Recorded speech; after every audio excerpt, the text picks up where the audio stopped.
Alright, here we go. We're live with the Tactical Reporter Show. We just want to make sure everybody can hear us. Give me a thumbs up. Let us know that you can hear us. This is our first show, so there is no telling how this is going to turn out.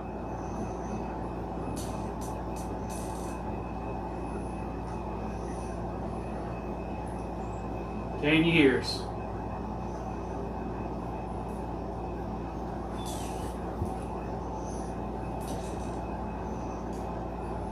We got somebody on there. Alright, we got a thumbs up. They can hear us. Alright, so name of the show is the Tactical Reporter. First, I'd like to welcome everybody.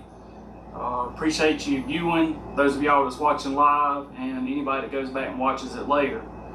About the show and how it came to be, pre-COVID, me and my guest tonight talked about doing a podcast. COVID ran rapid with work. We stayed busy and we were never able to do it. What we're going to talk about tonight came about, and I said, hey, we might as well go ahead and do it. But over the course, our plan is to do more than just this one show. We're going to discuss everything. Guns, politics, religion, work, that's our goal. Just to talk about it, different topics, see what people think, put some information out. But my guest tonight, I'm going to let him introduce himself, if you will. My name is Jason Smith. I'm from Lake Waccamaw, North Carolina. Joined the Marine Corps in 1991. Did 4 years in the Marine Corps. Got out in 95. Went to work at the prison. Lived in Whiteville. I've been here ever since, 27 years. Alright, so you mentioned the military. What did you do in the military? Excuse me? What did you do in the military? I was a Mortarman infantry, 0341, for 4 years. Alright, and then you come to the prison, of course. Yeah, I actually interviewed for the prison before I was even out of the Marine Corps. I was overseas a lot in the Marine Corps. Went to Somalia, Cuba. Shoot, too many countries to name. And how long have you been at the prison? I've been at the prison, this is 27 years. Alright, so I think if I figured right together, we got about 45 years of experience between the two of us in corrections. So what do you do at the prison as far as corrections? What do you do? I am currently a captain on first shift B rotation at Columbus Correctional. I'm also the South Central Region Prison Emergency Response Team Commander. I've been on PERT for 26 years. Alright, and PERT, what does PERT do? PERT, we are an emergency response team. We do escapes, we do facility searches, riots, you name an emergency, we handle it. We go for hurricanes, just anything. We've actually searched for people with Alzheimer's before, help sheriff departments. We've recently even helped search the jail, Columbus County Jail. Something I'd never done in my career. Helped the county do a jail search. That was interesting. So as a member of PERT myself, we kind of do it all. I mean, whatever we're needed to do, we can go out and do it. So anything special about the prison other than being on PERT? You've been at the same prison? I've been at the same prison since day one. Columbus Correctional Institution. Started when I was 22 years old. I'm 49 now. So I've spent my entire adult life working at the same prison. And they've been pretty good to me, Dick. Well, I know the feeling. I've been there my whole career. Come out of the military just like you, and I've been at Columbus ever since. I've got a little less than you. I got 18 years in, but you'll make it. Looking forward to retirement. Hopefully I'll make it. So tonight, well, I do want to throw this in there. Let's throw this in there while we're talking about the prison. We are hiring. This ain't a job fair, but I do want to throw it out there that we are hiring at Columbus Correctional for correctional officers. We have open interviews every Tuesday and Thursday. If you can't make it on the Tuesday and Thursday, all you got to do is call us, ask for Miss Brooke James, and she can get you an interview set up. We'll even help you fill out your application. But we are hiring for correctional officers right now if you're out there looking for a job. So tonight we're here. The title of our episode is The Chain Gang Inside Me. And this is something a song that you recently wrote yourself. So explain to me a little bit how that song came to be. Well, the song, how we actually started doing all this. The song. Let's Just start with the song. okay, Yeah. song. Well, I've been doing cover songs for the last 4 or 5 years. The James Street Band, Floodwater Connection, and Crenshaw Trucking Band, several bands. And we've always just done covers. So I've been thinking about doing an original song, for a while. And just kind of got busy, couldn't get around to it. I finally said, I'm going to write a song. And I figured I'd write about something I know about, and that's being a correctional officer. So I sat down and started writing a song about what I've experienced the last 27 years. So that's how it came about. I figured maybe a little easier to write a song about something I know a whole lot about. And that song is available. It's available on iTunes, Spotify, YouTube Music. I think I'm not a big guru on all this music stuff, but I believe about everywhere you can buy music at. So, and how's that going since you released it? well, I don't have any. I can't see for about 2 months. Okay. Which I don't really care about making any money with it. It's just fun doing it. I ain't in it to make $1 million or nothing, but I will accept $1 million. But hey, I don't know. But everybody seemed to like it. Everybody seemed to like it. They been downloading it. As far as any kind of, I don't know what you call it, monetary or whatever, I have no idea. Like I said, I'm not really worried about that.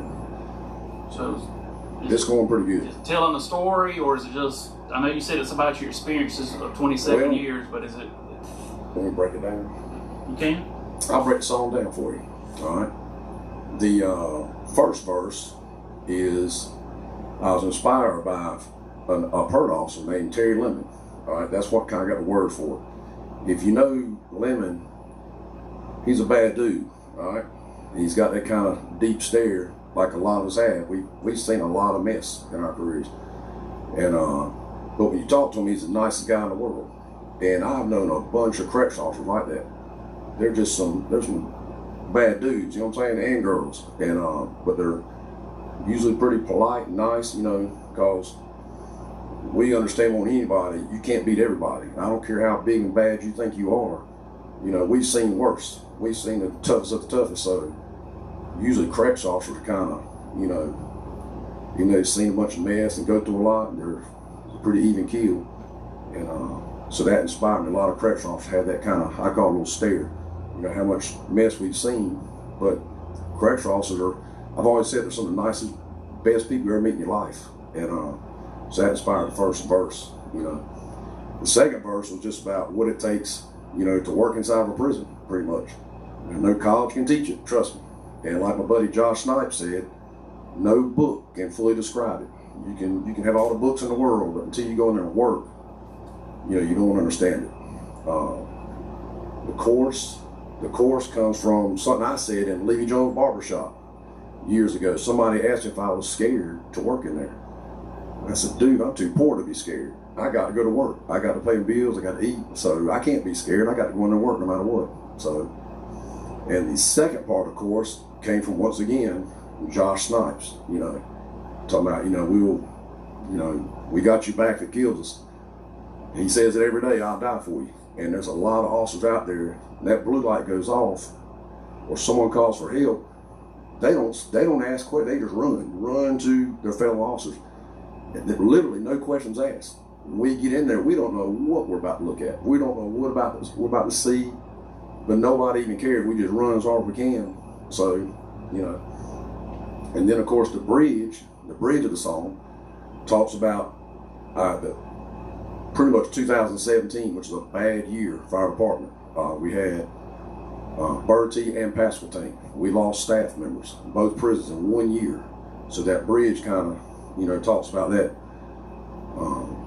And the last verse is really just, talking about the good things about it. It seems kind of gloom and doom sometimes and dangerous and all that, but I've loved working there. If you ask any of my friends or anybody that knows me, they'll tell you Jason Smith loves working at prison, and I really have. And even though it seems kind of dark and, like I said, gloom and doom sometimes, I've loved it. And So that's what the last verse is talking about. So that's how I kind of wrote the song. You know, just what I've experienced.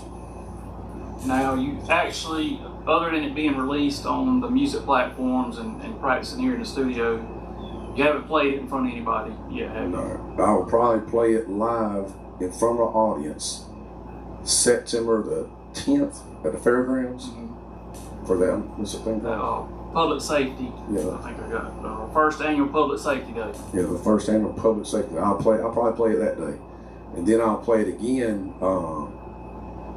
September 23rd on the deck at San Juan. So make sure all the corrections officers come out that night and check it out. We all gather around the stage while we sing it. We'll sing it together.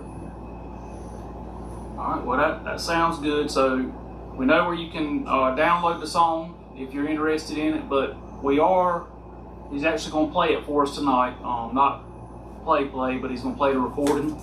And if you will, let's go ahead and play that now. I'll get up.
It's been a long time, the years have just ticked by. Believe it or not, I've had the best of the best times. We watch after each other, like we're sisters and brothers. We don't give a damn about our race or our color. This is the life, this seems so normal to me. I know I'm not crazy, it's the chain gang inside me. Why do you here is what they all say. I gotta have a job, cause I gotta get paid. Cause I'm too poor to be scared, ain't got no degree. My blood pressure's high and I don't get much sleep, cause I got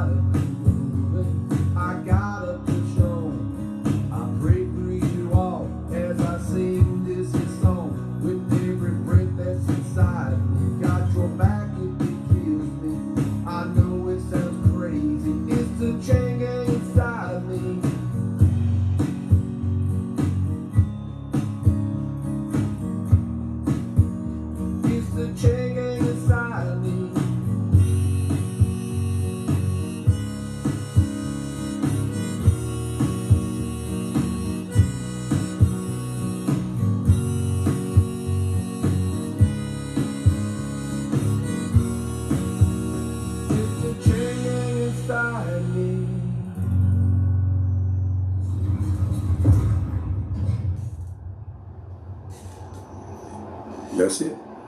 Kind of, as a member of PERT myself, I remember responding to that aspartame and Bertie when those things happen, and it kind of hits home because we got there not too long after it happened. So you can, if you know what happened, you can actually feel the meaning of that verse. Actually, all of it for us, because like you said, we walk the blocks every day. So I guess some shout outs to and I'm gonna ask you about the instrumentals on it.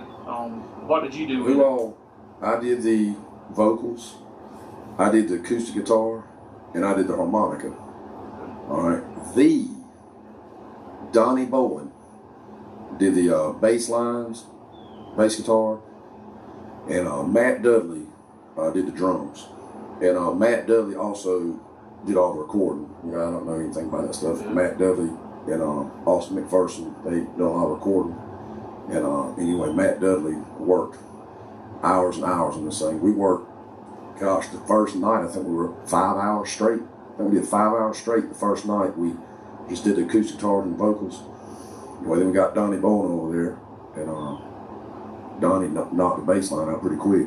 But we worked all night that night, so anyway, we had a lot of good help. So that's what made us song. And Donnie's another one that's been on that road with us, a former PERT member. He was a correctional sergeant, now he's administrative assistant with us, and he's good at what he does. So for him to come out of retirement, I guess, because he was in another band with you, and He was back with James Street Band. so he kind of come out of retirement to lay that bass line to a song that had a lot of meaning to it. James was back in the day, James Street Band. That's what James Street Band's what got it all started. Scott Floyd, Richard Capps, Tim Moody, Kayla Mercer. We didn't really know what we were doing, but it was fun. That's what got it all started. So, anyway. And Brian Miller, sound guy and bass. So one more thing before we finish up. I know there's talks of retirement. You're there, so Yeah. any insight? You Well- looking at retiring or? Well, Nick, like I said, I've worked there 27 years. I've got 2.5 years of time built up. You know, my whole career, I've always told these young guys and girls, don't call in sick unless you need to. I've come to work 27 years. So the reward of that is you can retire pretty early. But anyway, I'm at the end, Nick. I'm at the end. Like I said, I love working there. Yes, it's gotten a little stressful the last year or two, but there's good people that work out there. I've said it 1,000,000 times. The best people you'll ever meet are chain gang guards. So anyway, I've said it 1,000,000 times too. I'd rather eat a Big Mac combo with a chain gang guard than caviar with a billionaire any day. So I say it all the time, and I mean it. So in closing, on your side, is there anything you want to? Now, I just excited for Nicholson here. Jake, I call him Nick. Once again, work in prison. I call him Nick. We call him all kinds of stuff. Junior, Nick, the Golden Boy, Easy Off, nothing sticks to him. We've had all kind of nicknames for him. What I'm excited about is was it a podcast? Or Podcast, the Tactical Reporter Show. Yeah, like I said, it's a good little thing. Like I said, like Nick said, we talked about it back right before the COVID hit, and hopefully, you know, get a lot of views, and he'll keep doing it, and maybe we'll do it right here. Who knows? And get some more guests and be a big thing. But I'm excited for Nick. He's a go-getter and a good guy. Glad to be a part of your very first show, Nick. Hey, I appreciate it. It was good to have you on. It was sort of your idea to do it, you know, us together. And then when you wrote that song, I said, hey, what better way to kick it off than you being my guest? Maybe one day we'll show them how we practice harmonizing during the COVID.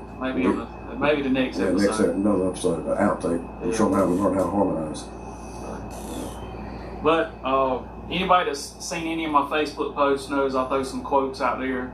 And something I want to do if I continue to do this show is always end with a quote. So the quote for today is, stop worrying about failing. Everyone fails at some point. Keep pushing forward. Because I bet someone is watching and worried to death that you will succeed. Because they see your potential and they want you to fail. but you have a calling for a reason.